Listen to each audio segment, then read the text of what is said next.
สบายดีทุกคนเนาะนี่คือภาพบรรยากาศเนาะตามเส้นทางตามชนบทเนาะพวกเขาก็ที่พร้อมลุยพร้อมไปเนาะฉะนั้นพวกเขาจะไปอยู่จุดใดอยู่บนใด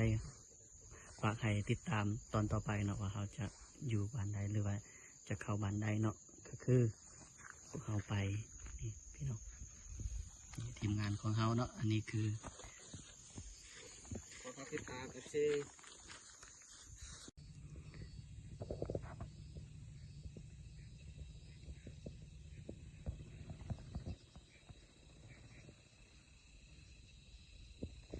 โลภเยอะ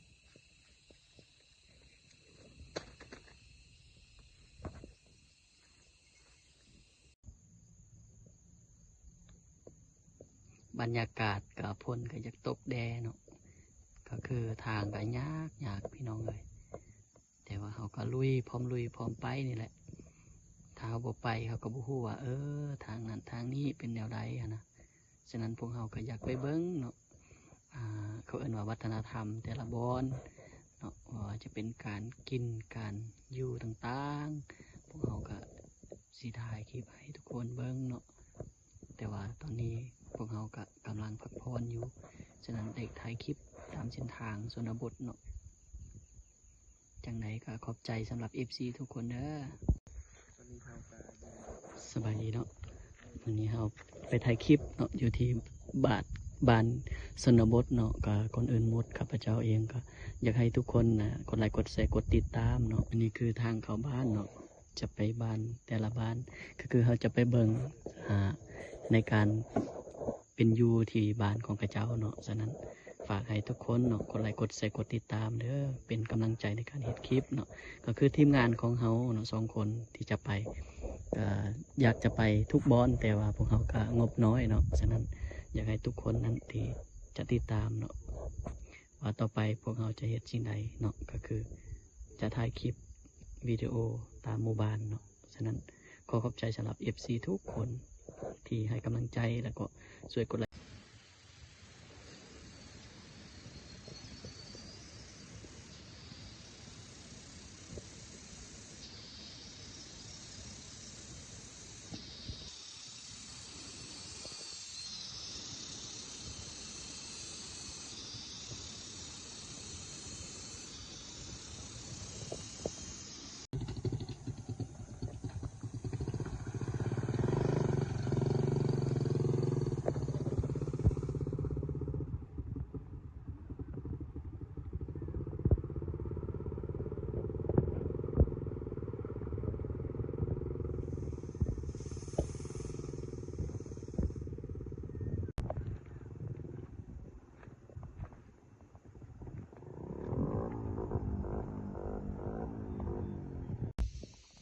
นี่คือบ้านเนาะที่ว่าบ้านที่เขาเว้าเมื่อกี้นี้ว่าเขาซื้อเข้านะแต่ว่าบ่เห็นคนเนาะบ่มีผู้ใดเลยเพราะว่าช่วงนี้ช่วงฝนตกแล้วเขาเฮ็ดไร่เฮ็ดนาเฮ็ดหัวเฮ็ดสวนแล้วพวกเขาก็ได้เข้าบ้านนี้เนาะ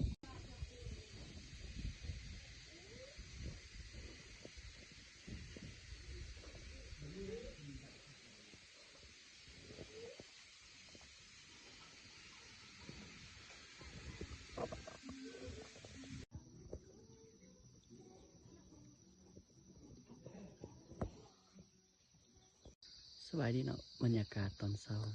ก็คือมีหมอกมีเมฆปกคลุมอยู่ฉะนั้นมีเส้นทางที่จะไปบ้าน2-3บ้านอยู่ทางเทิงเนาะแต่เขาก็บ่ฮู้ว่าทางมันงามหรือบ่งามปูสิบ20อาจจะเจ้าผู้ลงทุนแล้วมานาจือเด้แป้งนะเดี๋ยวที่ลงมาแพงตลาดส่วนมาดีๆเลยอยู่คนอยู่แค่2 คนเลยเฮ็ดทางบ่เฮ็ดอันนี้เวียกนี่นะ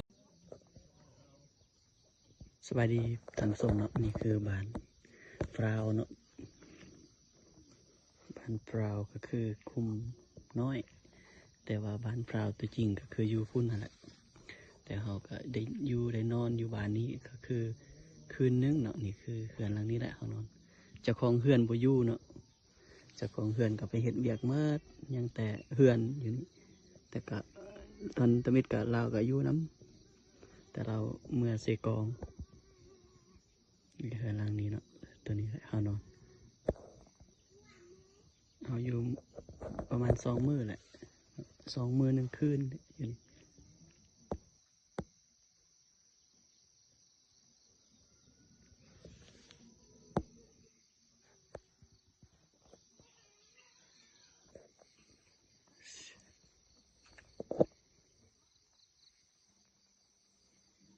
จุดนี้ม่วนบ่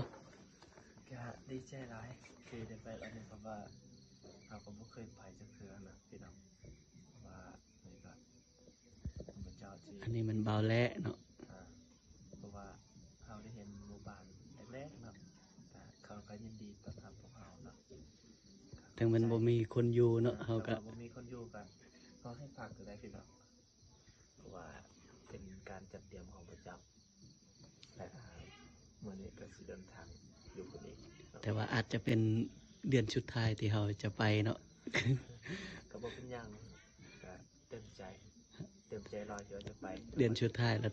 ทั้งเว้าทั้งดื่ม สุดยอดเลยเนาะแต่ว่าอยากถ่ายคนแต่คนอยู่บ้านแต่บ่มีก็เลยถ่ายตัวเองนี่แหละเนาะเราอยู่บ้านนี้บ้านเปล่าแต่ว่ากลุ่มน้อยๆอะนะบ้านใหญ่อยู่เทิงพุ่นนี่แหละเราได้นอนอยู่เจ้าของเพื่อนก็บ่อยู่ก็จะไปเวียกหมดบางคนก็ไปขับรถบางคนก็ไปเฮ็ดอยากอยู่บนบ่อค่ำนั่นแหละแต่พวกเราก็ได้นอนอยู่เพื่อนกับเจ้าเนาะกับเจ้าก็ให้นอนอยู่ถึงมันว่าเขาบ่อยู่เพอเมื่อวานนี่ได้พบเราเองเจ้าของเฮือนเราก็ได้นอนอยู่เฮือนนี้อยู่บ้านนี้ แต่ก็ขอบใจสำหรับผู้ที่แบบให้โอกาสพวกเราได้นอนได้พักอยู่เฮือนกับเจ้าเนาะก็ก่อนอื่นหมดก็อยากฝากให้ทุกคนเนาะฝากกดไลค์กดแชร์กดติดตามให้กำลังใจในตอนนี้พวกเราก็บ่มีกำลังใจเพราะว่าบ่มีผู้ใดเบิ่งคลิปของพวกเราเนาะฉะนั้นอยากให้สนับสนุนถึงมันบ่ได้สนับสนุนเงินคำแต่ว่าสนับสนุนการแชร์การกดไลค์ก็ยังดีเนาะ